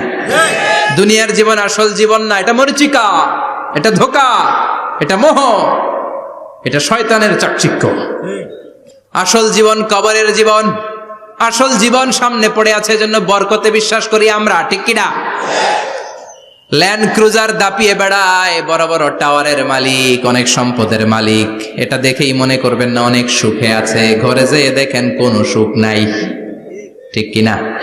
সাধারণত টাকা যার বেশি দুঃখ তার বেশি, টাকা যার কম সুখ তার বেশি। সুবহানাল্লাহ পড়েন। আল কানাআতু মিনাল ইসলাম। এজন্য আমার শ্রমিক ভাইয়েরা, আপনাদের 1 পা জান্নাতে এমনি ঢুকে আছে। নামাজ পড়বেন, মা বাবার খেদমত করবেন, ইসলামের নিয়মগুলো মানবেন, 2য় পাটাও জান্নাতে ঢুকায় দিবে কে? আল্লাহ। আর যারা কোটি কোটি টাকার পাহাড় বানিয়েছে, ওদের হিসাবের ফিরিস্তি অনেক বড়। বিশাল বাড়ির মালিক, ল্যান্ড ক্রুজার চালায়, সাবরোলেট চালায়, পোরশে, ফারারে, ল্যাম্বরগিনি চালায়, আছে না নাই? ঘরে সুখ নাই, রাতে ঘুম নাই, টেনশন আর টেনশন। 4টা ট্যাবলেট খেয়ে আধা ঘন্টা ঘুমাতে পারে না, এরকম ধনী আছে না নাই? সব ধনীরা আবার এক পাল্লায় মাইপেন না।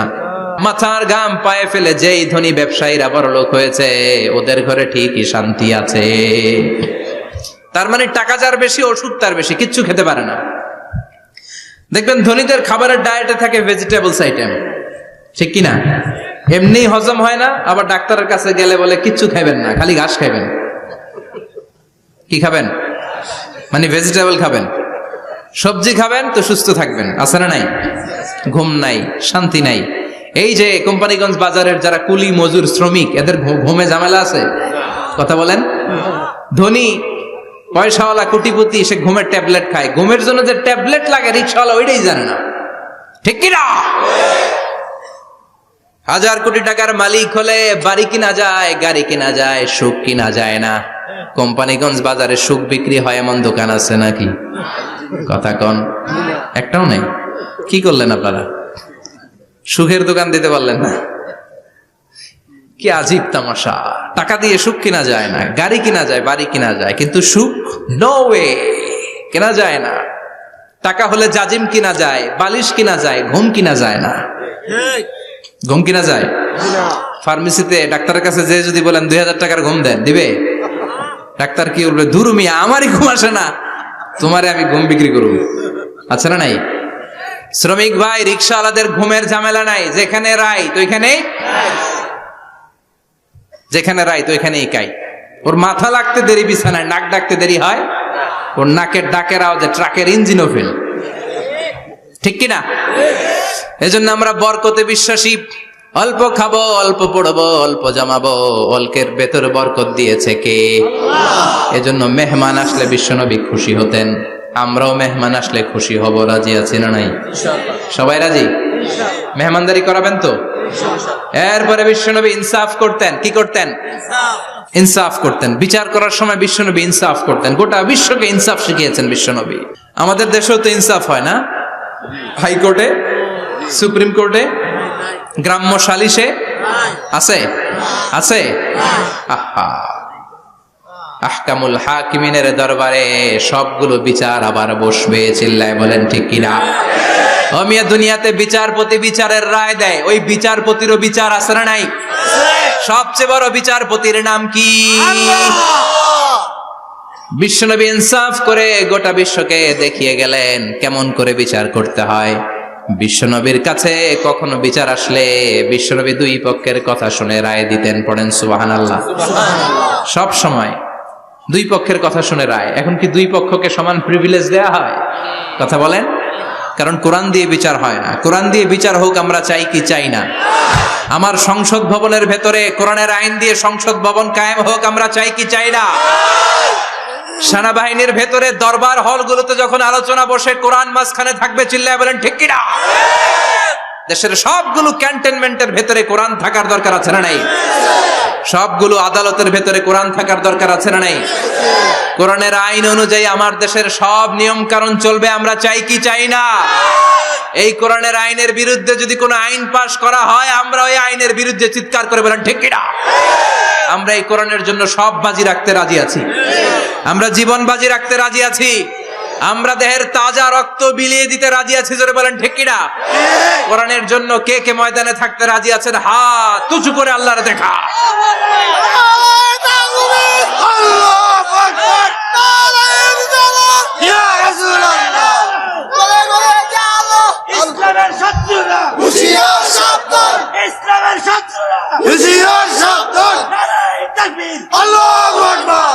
আল্লাহ কোরআনের জন্য যে ভালোবাসাটাকে তুমি কবুল করো। আমরা যেন দেখে যেতে পারি যে এই দেশে কালেমার পতাকা পতপত করে উড়েছে। আমরা যারা ইসলামের পক্ষে, এটাই আমাদের অপরাধ। আমরা ইসলামকে একটা বিজয়ী শক্তি হিসেবে দেখতে চাই। আমরা ইসলামকে পার্লামেন্টের ভেতরে দেখতে চাই। আমরা কালিমার পতাকা পতপত করে উঠছে এটা দেখে যেতে মরতে চাই। চিল্লায় বলেন ঠিক কিনা? বিশ্বনবী ইনসাফ শিখালেন। বিচার আসলে দুই পক্ষের কথা শুনতেন। বিশ্বনবীর স্ত্রী সাওদা এসে বলে, নবী, আমি আপনার কুমারী বউ আয়েশার ঘরে তরকারি নিয়ে গিয়েছিলাম, ঝোল নিয়ে গিয়েছিলাম, কোন বর্ণনায় পায়েস নিয়ে গিয়েছিলাম। তরকারি দেওয়ার পরে আপনার স্ত্রী রেগে বলে, তরকারি দিলা কেন? আমি কি তরকারি রাঁধতে পারি না? আনলা কেন? রাগের চোটে তরকারির ঝোল নিয়ে, পায়েস নিয়ে আমার গালের মধ্যে মাখিয়ে দিয়েছে আপনার বউ। আপনি তো শ্রেষ্ঠ বিচারক, ও নবী বিচার করে দেন। দুই বউয়ের মধ্যে ঝগড়া আছে না নাই? বিশ্বনবী সাউদার কথা শুনলেন, মা আয়েশাকে ডেকে পাঠালেন। মা আয়েশারে বললেন, ও আয়েশা, আসলে এমনটা করেছো নাকি? মা আয়েশা বলে, নবী, তখন আমার মেজাজটা বড্ড গরম ছিল, রাগের মাথায় ঝোল নিয়ে আমি সাউদার মুখে লাগিয়ে দিয়েছি, আসলে কাজটা ঠিক হয় নাই, আমারে ক্ষমা করেন। বিশ্বনবী দুইজনের কথা শুনে ঠান্ডা হয়ে বসলেন। সুবহানাল্লাহ। একজনের কথা শুনে রায় দেয় নাই, ঠিক কি না? দুইজনের কথা শুনে বিশ্বনবী বললেন, আমার আদালতের রায় হচ্ছে কিসাস, টিট ফর ট্যাট। যেমন করেছো তেমন, ঘুষি মারলে ঘুষি, গুতা মারলে গুতা, ঠেলা মারলে ঠেলা, আছে না নাই? সাউদাকে যেমনি তুমি পায়েস মাখিয়ে দিয়েছ, সাউদাও পায়েসের বাটি থেকে কিছু পায়েস নিয়ে আয়েশার গালে মাখো। সুবহানাল্লাহ পড়েন। সাউদাও বিশ্বনবীর রায় অনুযায়ী বাটি থেকে পায়েসের ঝোল নিয়ে মা আয়েশার গালের মধ্যে মেখে দিলেন। মা আয়েশা কি আর করবেন, হেসে দিলেন। সাইয়েদাতুনা সাউদাও হাসলেন, বিশ্বনবীও হাসলেন। আরশের উপর থেকে খুশি হয়ে গেল কে? আল্লাহ। এজন্য কোরআন দিয়ে যদি, কোরআনের নিয়ম দিয়ে যদি, বিশ্বনবীর শেখানো পন্থায় যদি বিচার হয়, ওই বিচারের মধ্যে ইনসাফ থাকবে, জুলুম থাকবে না। ওই বিচারের মধ্যে কোনো স্কাইপি কেলেঙ্কারি হবে না। আমাদের টেলিফোনের ফোনালাপ ফাঁস হয়ে যায়, স্কাইপি ফাঁস হয়ে যায়, অনেক ঝামেলা হয়ে যায়, আছে না নাই? এরপরেও জনগণের চোখ খোলে না। আল্লাহ তুমি চোখ খোলার তৌফিক দাও, সহি সমাজ দান করো, পড়ে না আমিন। বিশ্বনবী ইনসাফ করতেন। বনু মাখজুমিয়া গোত্রের এক মহিলা চুরিতে ধরা পড়ল। কিসে ধরা পড়ল? কথা বলেন। চুরিতে। চুরি করলে নিয়ম কি? লাউ চুরি করলে, আম চুরি করলে, কলা চুরি করলে হাত কাটা যাবে না, এটা বড় চুরি। সুবহানাল্লাহ। ওমরে ফারুক বলেছেন, দুর্ভিক্ষের বছর কেউ যদি চুরি করে তার হাত কেটে দেয়া যাবে না, কারণ এটা অভাবের চুরি, এটা স্বভাবের চুরি না, ঠিক কি না? ঘরে খাবার নাই, পেটে দানা পানি নাই, লাউ চুরি করছে, মুরগি চুরি করছে, এই চোরের হাত কেটে দিও না, কারণ সে ক্ষুধার্ত। পেটে খাবার আছে, গায়ে জামা আছে, সমাজে সম্মান আছে, তারপরেও পুরো দেশটা খেয়ে ফেলতে চায়, এরকম ডাকাত আছে না নাই? দেশের টাকা পাচার করে, ব্ল্যাক মানি করে, এরকম ডাকাত আছে না নাই? ঘুষ খেতে খেতে পেটটা এরকম হাতির মতো মোটা করেছে, এরকম ডাকাত আছে না নাই? দেশের সবকিছু লুণ্ঠন করে, এরকম আছে না নাই? এই ডাকাতদের হাত কাটার মধ্য দিয়ে হাত কাটার প্রোগ্রাম শুরু করতে হবে। এরকম একটা ডাকাতের হাত কেটে যদি দেশের গভর্নমেন্ট বাইতুল মোকাররমে জুমার নামাজের সামনে লাইভ সম্প্রচার করে, সারা বাংলাদেশের 18 কোটি মানুষ যদি দেখে, আর কেউ চুরি করবে? চুরি করার আগে 3 বার লাফ দিবে, যেরকম, ঠিক কিনা? বনু মাখজুমিয়া গোত্রের এক নারী চুরিতে ধরা পড়ল। ভেরি প্রেস্টিজিয়াস এন্ড ডিগনিফাইড ফ্যামিলির মেয়ে। এলাকায় সম্ভ্রান্ত কিছু ফ্যামিলি থাকে না, এরকম বড় ফ্যামিলির মেয়ে। সব সাহাবারা বলল, এখন যদি নবী হাত কেটে দেয়, মদিনাতে তো মারামারি হবে। ওসামা বিন যায়েদকে বলল, ওসামা, তুমি বিশ্বনবীর সবচেয়ে প্রিয় পাত্র, হুব্বু রাসূলিল্লাহ, তুমি যাও বিশ্বনবীরে বলো হাত যেন কেটে না দেয়। ওসামা যে বলে, নবী গো, সব সাহাবারা বলেছে এই মেয়ের হাত কাটলে মদিনায় ঝামেলা হবে, হাত কেটে দিয়েন না। এই কথা শুনে বিশ্বনবীর চেহারাটারে লাল করে দিল কে? আল্লাহ। বিশ্বনবী বললেন, ওসামা, কোত্থেকে এত বড় স্পর্ধা পেলি রে তুই ওসামা? এই আইনটা তো আমি বানাই নাই, আরশের উপর থেকে এই আইনটা নাজিল করেছে কে? আল্লাহ। আস-সারিকু ওয়াস-সারিকাতু ফাকতাউ আইদিয়াহুমা জাযাআম বিমা কাসাবা নাকালাম মিনাল্লাহ ওয়াল্লাহু আজিজুন হাকীম। সুবহানাল্লাহ পড়েন। If anyone steal something very precious from the society, from house, the government should cut down his right hand. দামি কিছু চুরি করলে গভর্নমেন্ট কাটবে, আমরা কাটতে পারবো? এটা সরকারের কাজ, সরকার ডান হাত কেটে দিবে। ওসামা, এটা আল্লাহর আইন। কেমন করে আল্লাহর আইনে তুমি সুপারিশ করতে আসো? কোন বনু মাখজুমিয়া গোত্রের মেয়ে? ওই মেয়ে তো দূরের কথা, আমার কলিজার টুকরা ফাতেমাও যদি চুরি করে, আমি রামদা নিয়ে ফাতেমার ডান হাতটা এক কোপ দিয়ে কেটে দিতে এক মুহূর্ত দেরি করব না রে ওসামা। জাস্টিস, ইনসাফ শিখে নাও। কেমন করে প্রতিষ্ঠা করেছে বিশ্বনবী, চিৎকার করে বলেন, ঠিক কি না? এগুলো হচ্ছে বিশ্বনবীর অভ্যাস, আচরণ। বিশ্বনবী ধীরস্থির ভাবে কথা বলতেন, তাড়াহুড়ো করতেন না। সাহাবারা বলতেন, বিশ্বনবী যখন কথা বলতেন প্রতিটা শব্দ আলাদা করা যেত। প্রতিটা অক্ষর আলাদা করা যেত। আল্লাহু আকবার। আবার জরুরি কোনো কথা যখন বিশ্বনবী বলতেন ওইটাকে 3 বার বিশ্বনবী রিপিট করতেন। কয়বার? 3 বার। কারণ জরুরি। কারণ কি? যেন না ভুলে যায়, ভুল যেন না হয়, 3 বার বলতেন। বিশ্বনবী একবার তাকওয়া নিয়ে ওয়াজ করতেছিলেন আর বলছিলেন তাকওয়া হা হুনা হা হুনা হা হুনা, তাকওয়া এইখানে এইখানে এইখানে। কয়বার বললেন? কারণ তাকওয়ার ওয়াজ কি কম গুরুত্বপূর্ণ নাকি বেশি গুরুত্বপূর্ণ? তাকওয়া মানে কার ভয়? যাদের হৃদয়ে আছে আল্লাহর ভয় তারা কবু পথ ভুলে যায় না। আল্লাহর প্রেম ছাড়া এই দুনিয়ায় কারো কাছে কোনো কিছু চায় না। ঠিক কি না? যাদের হৃদয়ে আছে আল্লাহর ভয় তারা কবু পথ ভুলে যায় না।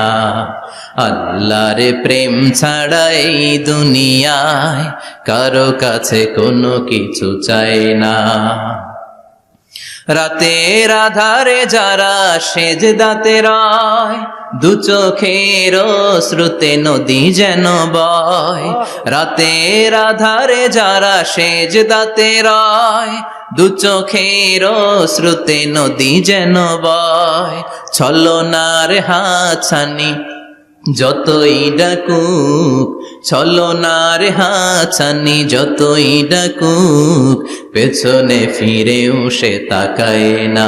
যাদের হৃদয়ে আছে আল্লাহর ভয় তারা কবু পথ ভুলে যায় না। আল্লাহর প্রেম ছাড়া এই দুনিয়া কারো কাছে কোনো কিছু চায় না। চিৎকার করে বলেন ঠিক কিনা? তাকওয়ার ওয়াজ করলেন, তাকওয়া মানে আল্লাহর ভয়।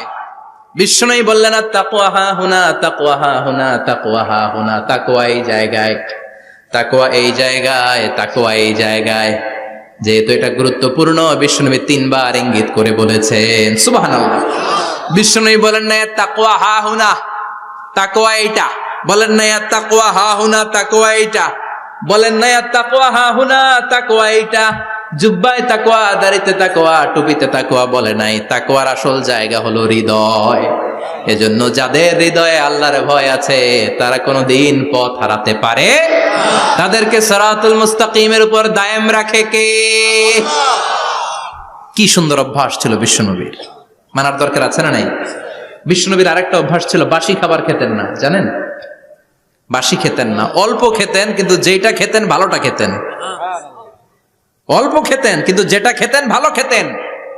মধু খেতে পছন্দ করতেন, কিন্তু মধুর মধ্যে দুর্গন্ধওয়ালা একটা মধু আছে না, মাগাফির। বুখারীতে লম্বা ঘটনা, ওইদিকে যাব না। এই মাগাফিরের মধু উনি খেতে চাইতেন না। ভালো সুগন্ধিওয়ালা মধু তিনি বিশ্বনবী খেতে পছন্দ করতেন। বিশ্বনবীর খাবারের তালিকায় সবচেয়ে পছন্দনীয় তালিকায় ছিল এই মধু। মধু খেতেন, দুধ খেতেন, খেজুর খেতেন, জব খেতেন, বার্লি খেতেন, ছাগলের বাজুর মাংস খেতে পছন্দ করতেন, সিনার মাংস। সুবহানাল্লাহ কইবেন না? What a choice! কি চয়েস ছিল বিশ্বনবীর! বাজুর মাংস খেতেন। বিশ্বনবী লাউ খেতে পছন্দ করতেন, লাউ। রুম্মান ফল খেতে পছন্দ করতেন, রুম্মান মানে ডালিম। রুম্মান মানে কি? ডালিম খেতে পছন্দ করতেন। মাশরুম খেতে পছন্দ করতেন। সুবহানাল্লাহ পড়েন। মাশরুমের স্যুপ পাওয়া যায় না রেস্টুরেন্টে? বিশ্বনবী বলতেন আল কামআতু মিনাল মান্নি ওয়া মাউহা শিফাউন লিল আইন। এই কামআ মানে মাশরুম, ব্যাঙের ছাতা, এটা হলো মান্না সালোয়ার মতো দামি খাবার। আর এই মাশরুমের স্যুপ চোখের জন্য মহৌষধ। যাদের রাত কানা দিন কানা আছে মাশরুমের স্যুপ খান, চোখ ভালো করে দিবে কে? আল্লাহ। এজন্য বিশ্বনবী যেগুলো খেত এগুলো খাওয়ার দরকার আছে না নাই? বিশ্বনবীর যে সুন্দর চরিত্র ছিল, আচরণ ছিল, এগুলো পালনের দরকার আছে না নাই? তাহলে বিশ্বনবীর 3টা কথা বলবো বলেছিলাম। প্রথম কথা ছিল দেখতে কেমন ছিল। অনেক কথা এত বলা যাবে না, সংক্ষেপে বললাম যে বিশ্বনবীর আচরণ কেমন ছিল। এখন শুনবো, শেষ কথা বলে যাই, বিশ্বনবীর ইন্টেলেকচুয়াল পাওয়ার কেমন ছিল, ওনার বুদ্ধিমত্তা কেমন ছিল। Hour beloved prophet Muhammad, the last Messenger, was a very good mediator. বিশ্বনবী ভালো মিডিয়েটর ছিলেন। বিশ্বনবী ভালো মধ্যস্থতাকারী ছিলেন। ঝগড়া লাগলে মিলাই দিতে পারতেন চমৎকার। সুবহানাল্লাহ। বাড়িতে যায়া জিমায় পড়ছেন? কষ্ট হচ্ছে? আর কয়েক মিনিট পড়বো, একটা তাকবীর দেন, লিল্লাহি তাকবীর। He was a very good mediator, মধ্যস্থতাকারী ব্যক্তিত্ব ছিলেন। স্বামী স্ত্রীর মধ্যে ঝগড়া লাগলে মিলাইয়া দিতেন, বন্ধু বন্ধু ঝগড়া মিলাইয়া দিতেন, সমাজে সমাজে মারামারি মিলাইয়া দিতেন। মক্কা থেকে মদিনায় যখন গেলেন, মদিনায় 120 বছরের একটা যুদ্ধ চলছিল, কেউ যুদ্ধটা থামাতে পারে না। বিশ্বনবী 7 দিনের ব্যবধানে যুদ্ধ থামিয়ে দিলে। Intellectual capacity, very good mediator. এজন্য বিশ্বনবীর উম্মত যারা, তাদের অভ্যাস হবে ঝগড়া লাগায় দেওয়া যাবে না, মিলায় দিতে হবে, ঠিক কিনা? আমরা যদি ঝগড়া দেখি দূর থেকে আরো লাগায় দিতে চাই, আছে না নাই? কোম্পানিগঞ্জ বাজারে ঝগড়া, কয় লাগুক আরো লাগুক, ধরবি না, থামাবি না, দূর থেকে মজা দেখি, মজাই লাগে, এরকম ডাকাইত আছে না নাই? আগুন লাগলে পানি দিয়ে নেবায়, অনেকে তেল ঢালে, আছে না নাই? কি করবেন? মিলিয়ে দিবেন। আপনার মর্যাদা বাড়িয়ে দিবে কে? আল্লাহ। বিশ্বনবী ভেরি গুড মিডিয়েটর ছিলেন। বিশ্বনবী লজিক্যাল এবং রেশনাল ছিলেন, বুদ্ধিমত্তাকে কাজে লাগাতেন। এক সাহাবী এসে বলে, নবী ইযান লি বিজিনা, আমারে জিনার অনুমতি দেন। কিসের অনুমতি? কার কাছে অনুমতি চাইলো? অন্যান্য সাহাবারা এই যুবক ছেলেটাকে ধমকাতে লাগলো, বসো, এই মিয়া বসো, বিশ্বনবীর কাছে কি কথা বলে এগুলা? ওই যুবক বসে রইল। বিশ্বনবী কাজ সারালেন, এরপর বললেন, আইনা শাবাব, ওই যুবকটা কোথায়, এদিকে আসো, কি চাইছো বলো। কয়, বিশ্বনবী আপনি আমারে জিনা করার অনুমতি দেন। বিশ্বনবী যুবকটারে কাছে ডেকে আনলেন, বললেন, ও যুবক, তোমার ঘরে বোন আছে কিনা? কয় আছে। তোমার বোনের সাথে কোনো পুরুষ জিনা করুক, তোমার কেমন লাগবে? সে বলে, আমি এই পুরুষটারে হত্যা করব। হত্যা করবা? ওকে, ডান। তোমার ঘরে মা আছে কিনা? আছে। তোমার মায়ের সাথে পর পুরুষ জিনা করবে, কেমন লাগবে? আমি সাইজ করবো ওরে। তোমার ঘরে স্ত্রী আছে কিনা? আছে। তোমার স্ত্রীর সাথে যদি কেউ জিনা করে কেমন লাগবে? বলে, আমি তারে ছাড়বো না। বিশ্বনবী বললেন, তাহলে যেই মহিলার সাথে তুমি জিনা করবা, সেও তো কারো বোন, সেও তো কারো স্ত্রী, সেও তো কারো মা, ঠিক কিনা? সুবহানাল্লাহ, হোয়াট অ্যান ইন্টেলেকচুয়াল ক্যাপাসিটি। যুবক বলে, তাই তো, এইভাবে তো ভাবি নাই। আমি যার সাথে পাপ কর্ম করব, সেও তো কারো বোন হবে, সেও তো কারো মা হবে, সেও তো কারো স্ত্রী হবে। ও নবী, আপনি আমারে মাফ করে দেন, আমার জন্য দোয়া করে দেন, যেন তাকওয়ার উপর জীবন প্রতিষ্ঠা করতে পারি। লজিক্যালি জিনিসকে সলভ করার চেষ্টা করতেন। মুআয ইবনে জাবালকে বিশ্বনবী সাল্লাল্লাহু আলাইহি ওয়াসাল্লাম ইমাম বানিয়ে পাঠালেন। উনি ইমামতি করতে গেলেন এক মসজিদে। মাগরিবের সালাতে উনি লম্বা কেরাত ধরলেন। এশার নামাজ শুরু করলেন সূরা বাকারা দিয়ে, কোরআনের সবচেয়ে ছোট সূরা। হ্যাঁ, বড়? কত বড়?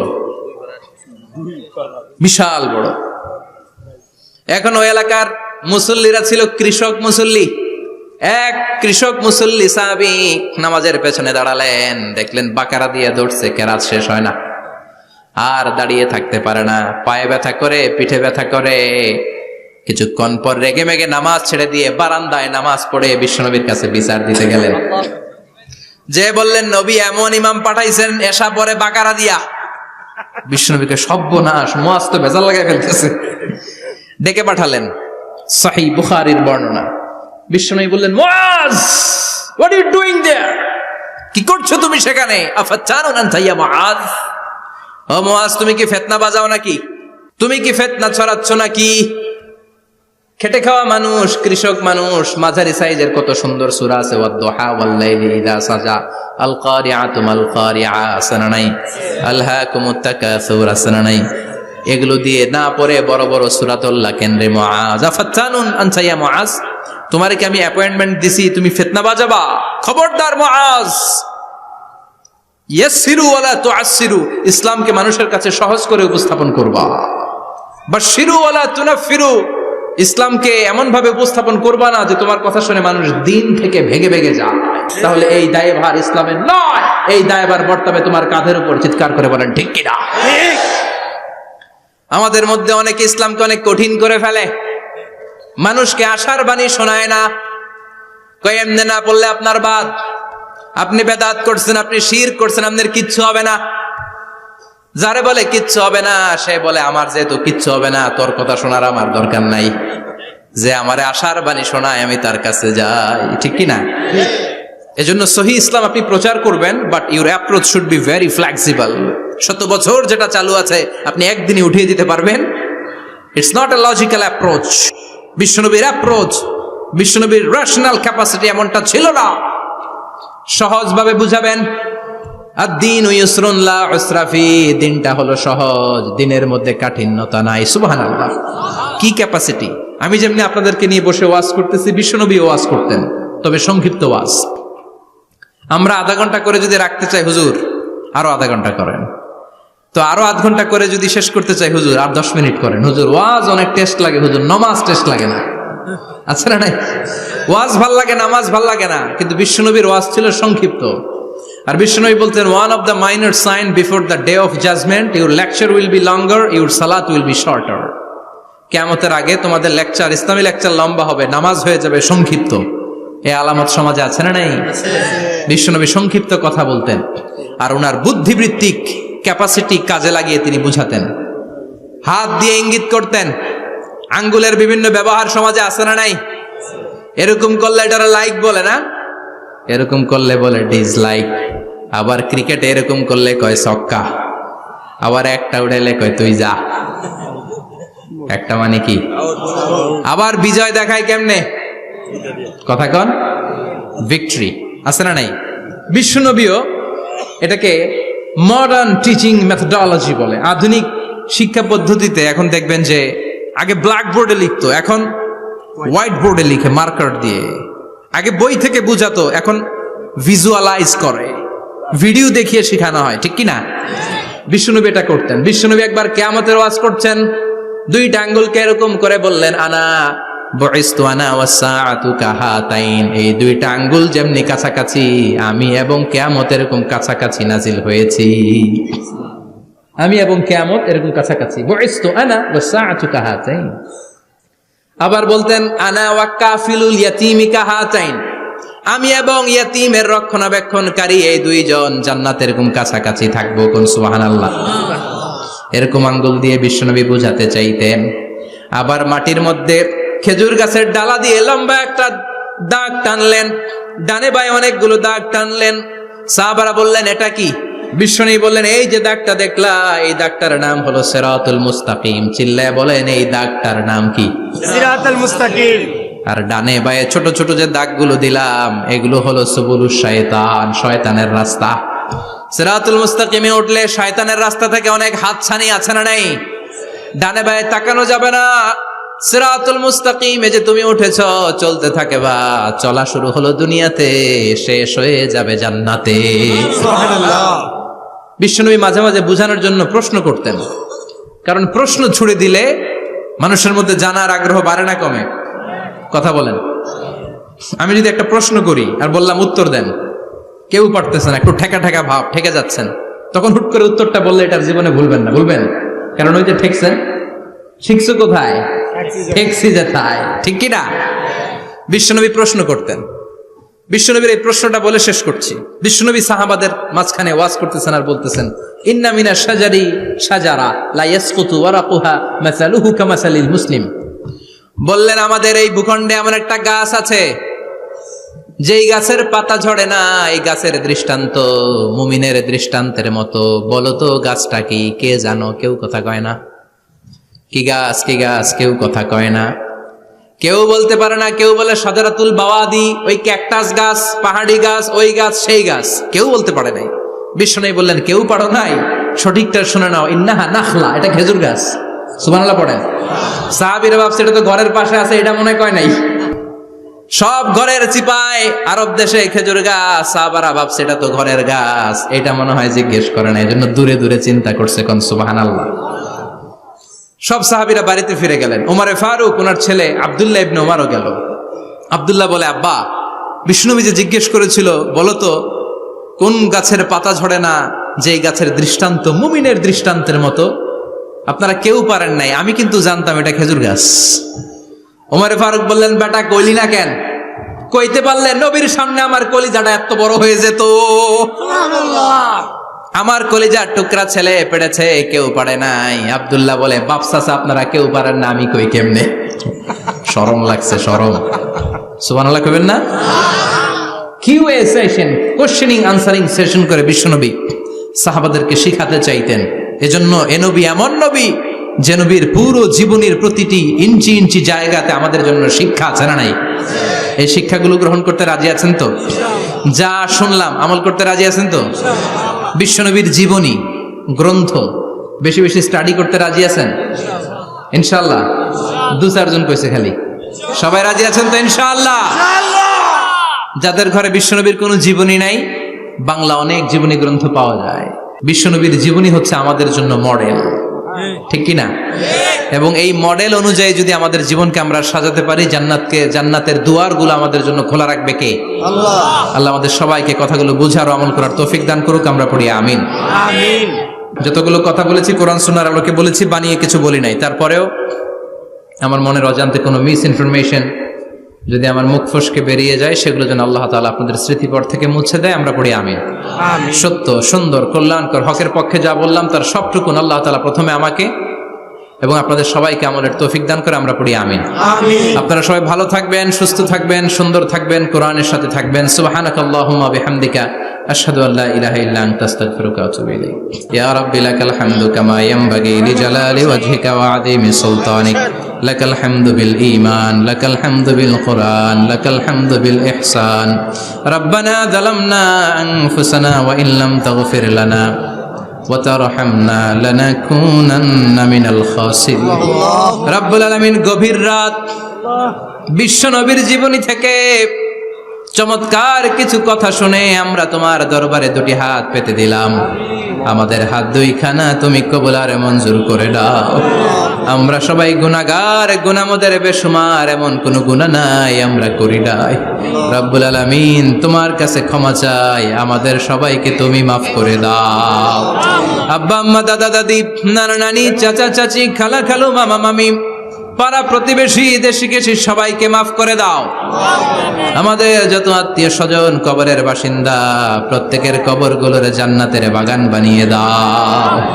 রব্বুল আলামিন আজকের এই কোম্পানিগঞ্জের বাজারের মধ্যে আমার শ্রমিক ভাইয়েরা সারাটা দিন খাটাখাটুনি করে তোমার এই কোরআনের বাগানটারে সফল করেছে।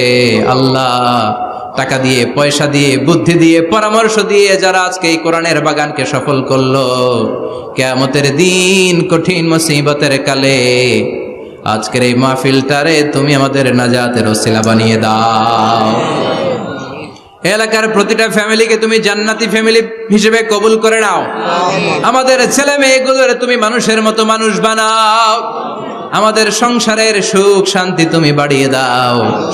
5 ওয়াক্ত সালাত যেন জামাতের সাথে আদায় করতে পারি তৌফিক দাও। প্রতিদিন কোরআন যেন অধ্যয়ন করতে পারি তৌফিক দাও। বিশ্ব নবীর জীবনী গ্রন্থ পড়ে পড়ে জীবনটা যেন আলোকিত করতে পারি তৌফিক দাও। আমার দেশের উপর তুমি তোমার খাস রহমত নাজিল করো আল্লাহ। তোমার স্পেশাল রহমতের চাদর দিয়ে আমার বাংলার জমিনের 56,000 বর্গ মাইলকে তুমি ঢেকে দাও। সামনে আমাদের জাতীয় নির্বাচন, দাঙ্গা হাঙ্গামা, মারামারি, অস্থিরতা থেকে আমার দেশটারে হেফাজত করো আল্লাহ।